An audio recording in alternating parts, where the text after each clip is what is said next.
It is December 17th, 2022, and Yankees fans are in good spirits having re-signed Aaron Judge and added Carlos Rodon to the rotation. So I am shooting the proverbial with one of my favorite baseball podcasters and Twitter personalities, Emily Nyman. We'll talk Aaron Judge, backup Islanders goalies who spark Twitter meltdowns, and play around at Jeopardy! It all starts now! Got a winter edition of NYY Recaps.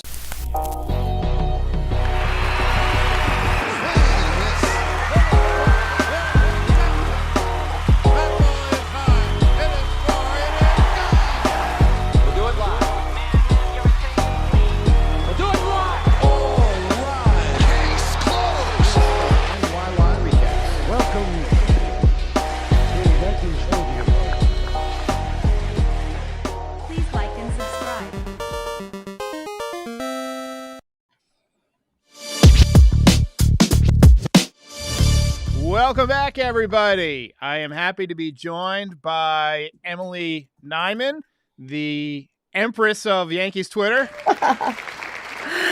Thank you. Emily's a must-follow. Breaking Balls podcast, and She Does It on Twitter. Thanks for joining me, Em. How you doing? I'm doing really well. Aaron Judge is back, so I'm doing very, very well. This is a great timeline. All right, so far. The Funkos you got behind you, I got to know who's in the boat up there. It's Aaron Judge and Giancarlo Stanton. Nice, very nice. I got the Judge one too. I had a Gary Sanchez one, but it's in the drawer now. We don't need to talk about that. He got shipped up to Minnesota. So I've been asking everybody this. Where were you during the 7 minutes of John Heyman-induced mayhem last week? One of the craziest moments I can remember on Yankees Twitter.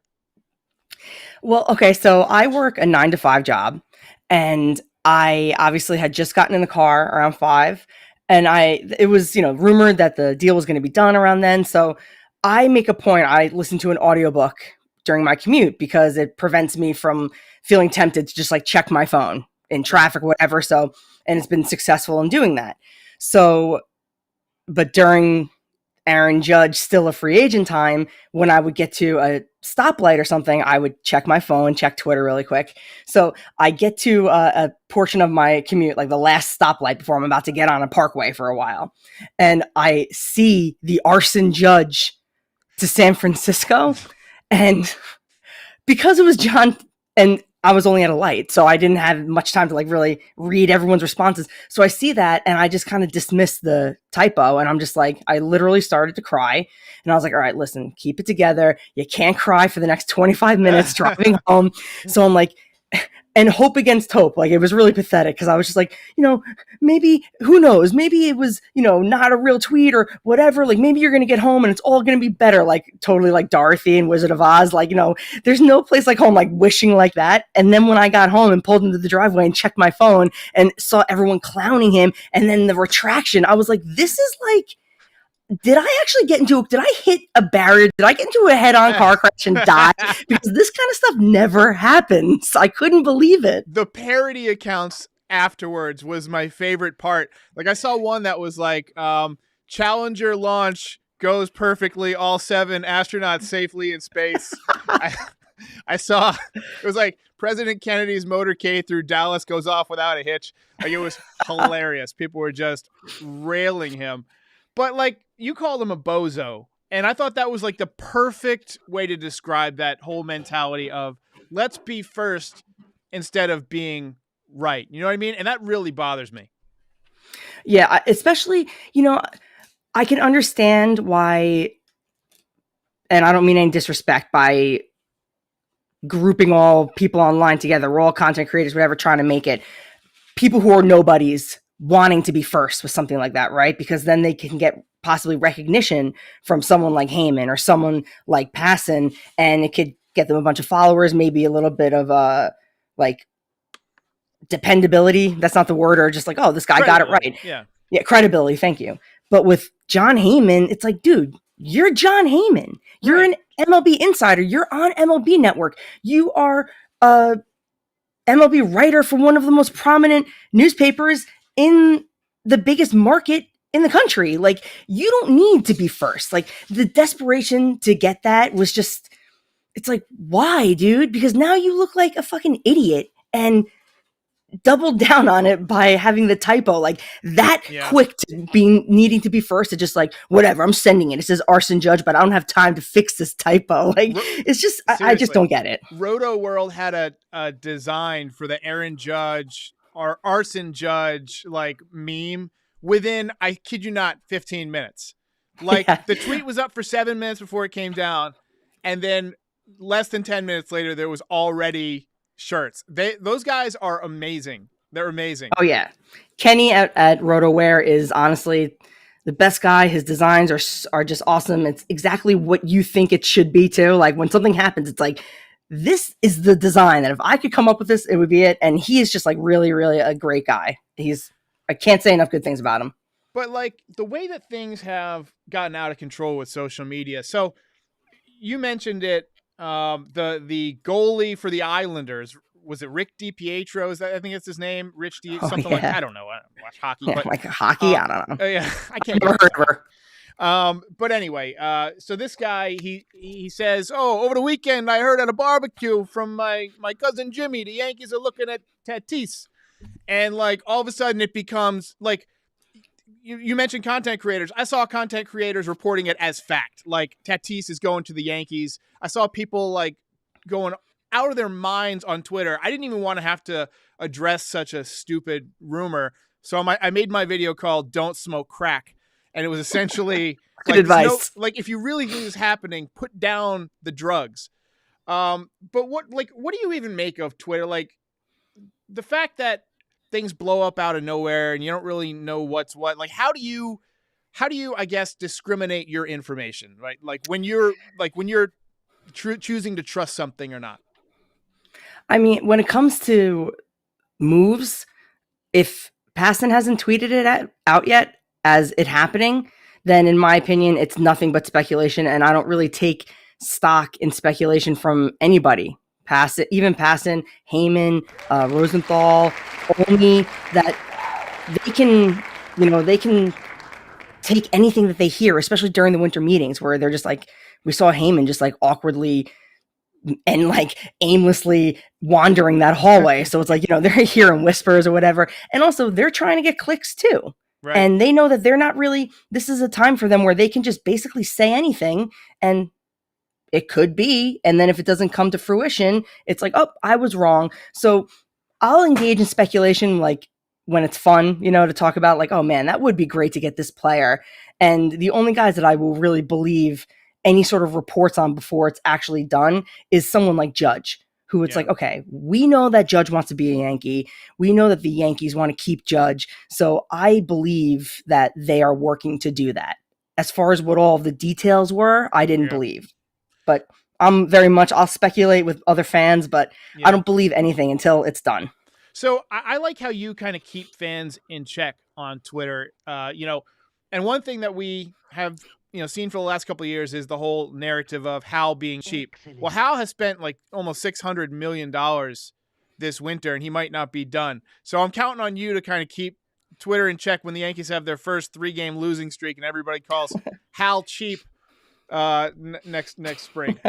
I'll do my best. I mean, I'm not, you don't got to hand it to any billionaire at all. Like I'm not going to I'm not going to proverbially pat Hal on the back for doing what I think is his duty to the fan base and to the city and to the sport.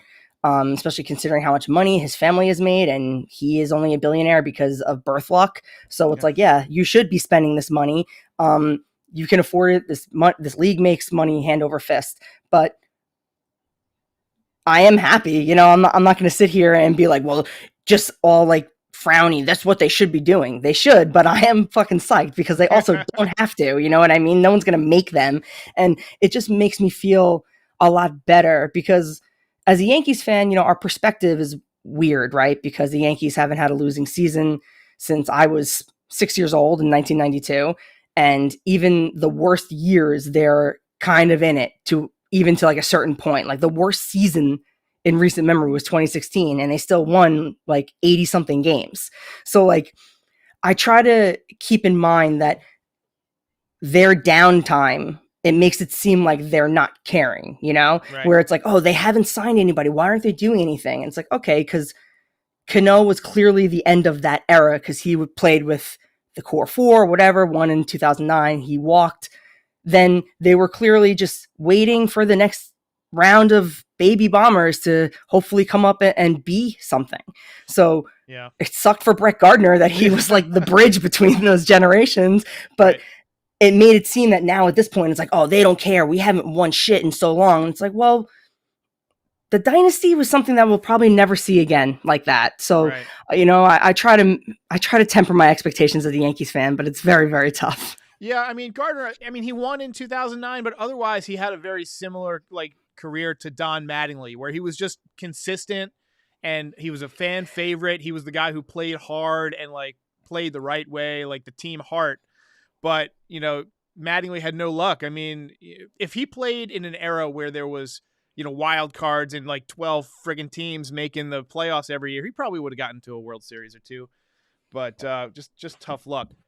We got a couple of questions. Who do you think is going to be the opening day left fielder for the Yankees? Oh man, I think it might be. I think it might be Cabrera because I don't know if they'll trade what's necessary for Brian Reynolds, and I don't really know if it's Profar I think is available. So the left field market is not really that great. So it's not even like, oh, how could they pass up on so and so? I would have liked Benintendi back, but I also don't really want Benintendi for 5 years guaranteed. So I think that they might ride with Cabrera. I mean, I wouldn't hate Profar. I don't think he's that great, but he's a switch hitter, which is cool, and he's got speed. Honestly, I think that it's going to be someone like that. I don't think it's necessarily going to be a difference maker. I'd be fine with Cabrera in left field. I mean, he was outstanding in right field. Didn't have as much success in left field, but it's a slightly bigger, field at Yankee Stadium. So I just think he just needs reps, right? And he's got an awesome arm. It's accurate. And I love his energy. He stole a home run. That's not easy to do. I think he would definitely adjust. And I like having a switch hitter out there. But something just terrifies me that it's going to be Aaron Hicks for some reason. It's just, until he's no longer on the team, I'm just dreading it. Yeah. I mean, I wouldn't be surprised there either, because I don't really think they're going to be able to move him. So it's I don't see them DFAing him because that's just not what they do, unfortunately. So, I think that he'll probably get some reps out there. I mean, Hicks, he's a streaky player, right? And he's a lot streakier and has a lot of more downtime than we want, but he also has some pop. So he may end up being better not playing you don't know how guys are really going to fall into a role. And maybe he might like not having that much pressure on him to be, the starting center fielder or to be the starting left fielder or whatever.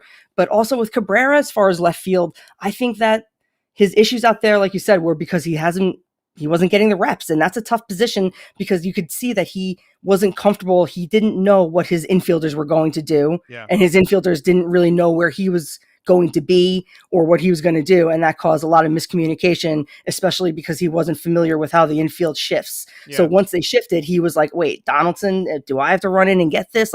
So I think that the Yankees didn't do themselves any favors for many reasons by not playing Cabrera and not playing Peraza for more than they did in the regular season.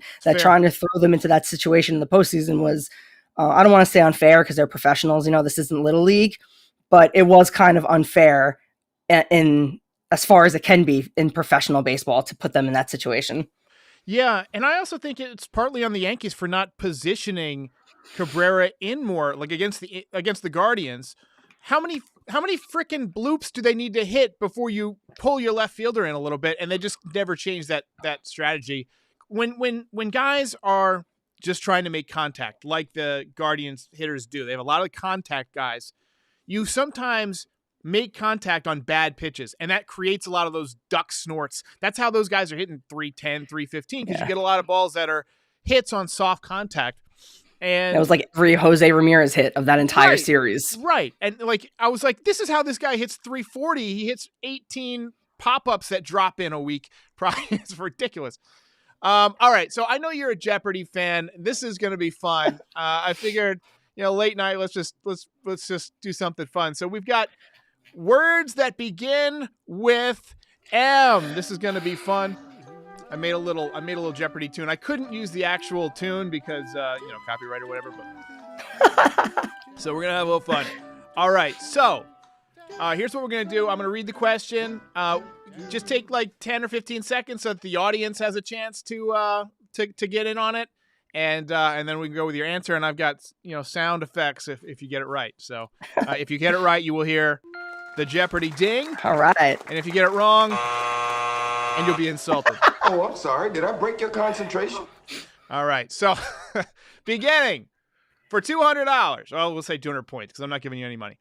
Song by this artist was the first rap song to win an Oscar in the early 2000s. A song by this artist, we're looking for the name of the artist, was the first rap song to win an Oscar. How long can I answer? Go ahead.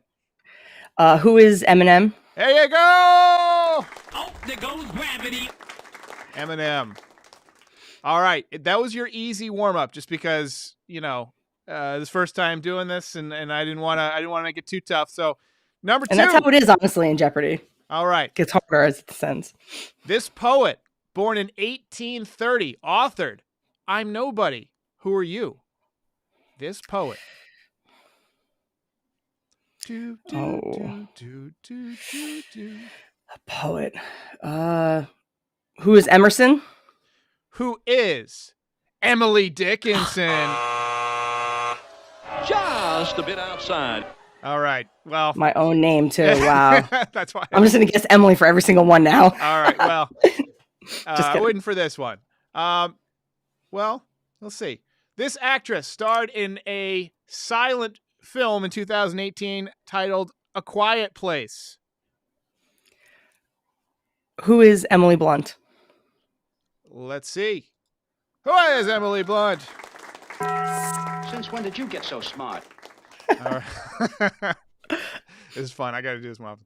All right. Get a little harder now. The National Academy of Television Arts and Sciences provides this award for artistic and technical merit. Ooh.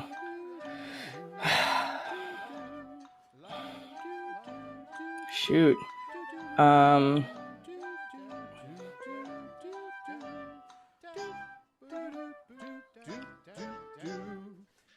I don't even know. I have no guess. We are looking I'm for stumped. the Emmys. Oh my god. Dude, I was trying to think of a category. Wrong. Overthinking it. God, I'm choking in front of all the viewers. All right, let's go to 1,000.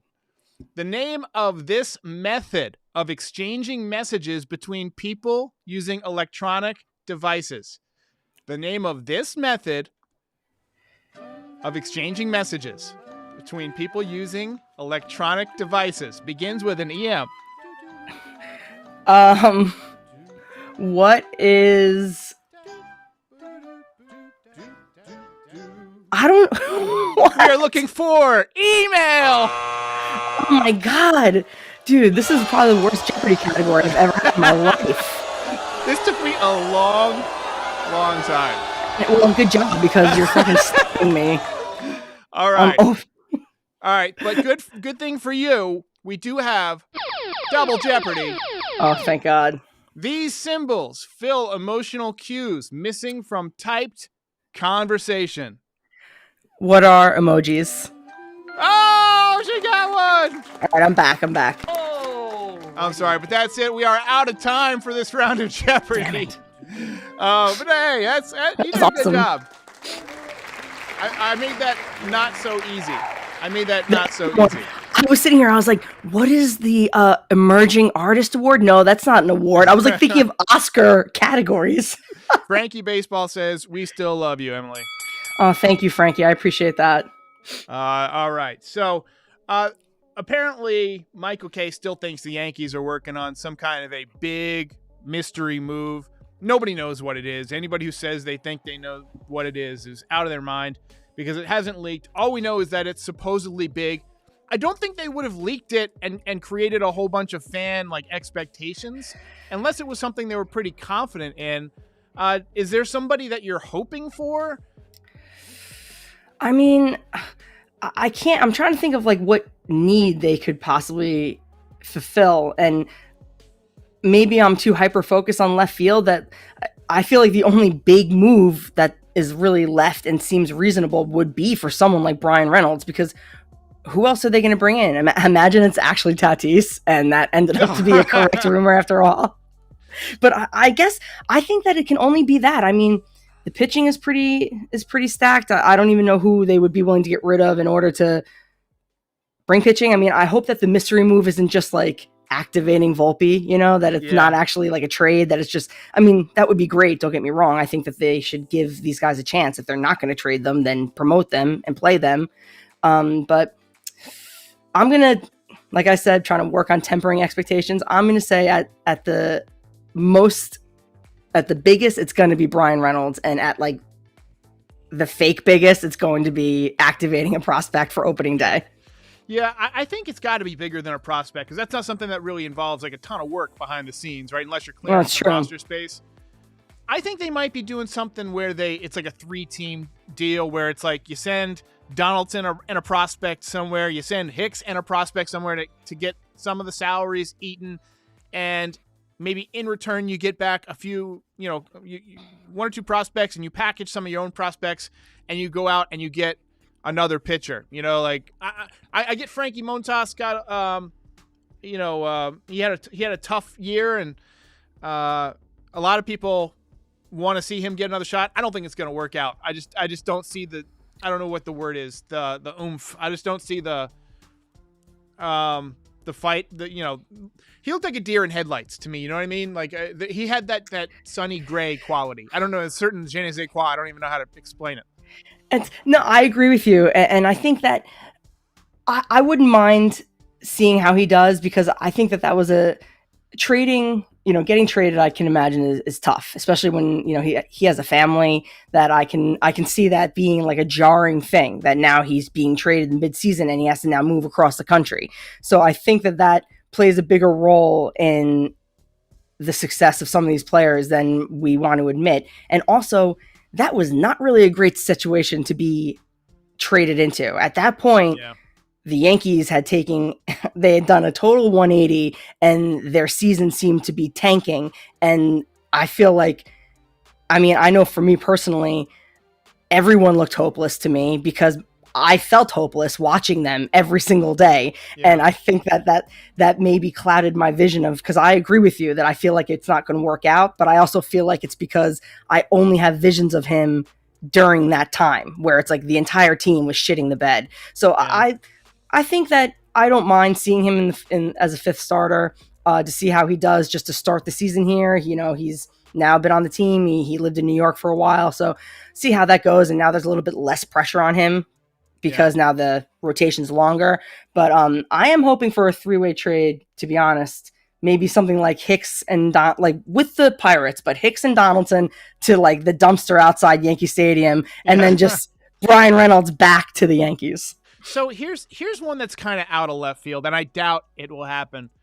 But the Red Sox have lost a lot of people. What if they deal Devers somewhere, and then the Yankees get the Red Sox won't send Devers to the Yankees, but what if the Red Sox sent Devers somewhere else, just kind of like the Twins did with IKF last year, and the Yankees go get him from that team? Devers in Yankee Stadium is a game changer. Never having to see Devers face Cole again. Yeah.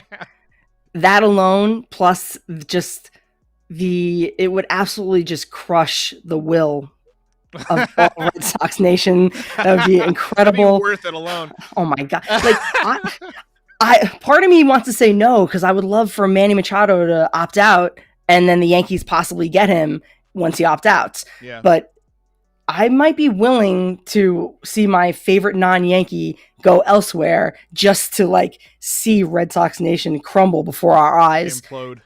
Oh my God. That would be, I don't actually know if this is possible, because I guess, once you trade a guy, or let a guy walk, whatever, you can't then be like, well, we're not going to trade him. You can't do X with him. But I wonder if they can. Like, could the Red Sox be like, hey, we'll trade Devers to you, but like, you can't trade him to the Yankees? Probably not, right? So they can't. The team would be like, fuck off. I mean, the other team can just be like, yeah, sure, we won't trade him to the Yankees. And all that does really is send the signal of, well, we can't trust you anymore. We're not going to work with you on any more deals. But I got a feeling that GM Chaim, whatever his name is, Chaim Bloom, he's going to be out of there in a year anyway. So if I'm another GM, I'm just, I won't trade him to the Yankees, and if I'm Cashman, that's the move I'm looking at behind the scenes. That's one that really makes sense. What's really funny, like, speaking of Bloom, it's really funny, like, to see, and I guess it's easy for me to say because I'm on the outside looking in and it's not my team, but people are like shocked and they're hating what Bloom is doing. They think he's doing a bad job, but like, he came from the Rays. He's like a Rays disciple. So clearly, what's his face, the owner of the Red Sox, they brought him in to do what he's doing, to strip down the club because, I don't know, maybe they're going to end up selling. Who knows what's going on up there? So when people are acting like they thought he was going to come to the Red Sox and then like just be like big spender and retain all these guys and just have this absurd payroll, but like they didn't get a guy from the Rays to come do that. You know what I mean? Yeah, they're trying to do something that we're not seeing right now because it's probably something that hasn't been done before. I think that, or it's going to take years. They're trying to do what the Dodgers did with Friedman and build. Like what they tried to do with Billy Beane when they tried to hire him to do Moneyball. It's like whatever the next version of that is what they're already working on in Boston. And it's like, I guess it means trading everybody and not signing any of your good players. And, But, I guess it just means having the worst entertainment product in the fucking American League East. Emily, I appreciate you joining me on a late Saturday night. You didn't do too bad in Jeopardy, but everybody check out Breaking Balls. You guys haven't done an episode since September, but I assume you're going to be back next season. Yeah, we're actually going to do an episode. I believe we're going to record one next week. Okay. Since we to get a chance to kind of wrap up everything that happened. And then hopefully by like February we should be able to pick it back up again. Looking forward to it. I'm really looking forward to it. Yeah, me too. I really miss it. The Instagram that you guys do, like the artwork, is really funny because like it's a good scroll because they do like a separate piece of artwork for every podcast episode to like fit the theme, and it's like really well done. Like it's movie parodies and stuff like that, and I really appreciate just like people who work hard at their craft. So kudos to you. Thank you, Emily. Merry Christmas, Happy Hanukkah, Happy Kwanzaa, all that stuff to all you people out there. I will be back if there's any Yankees news. See you next time. Bye.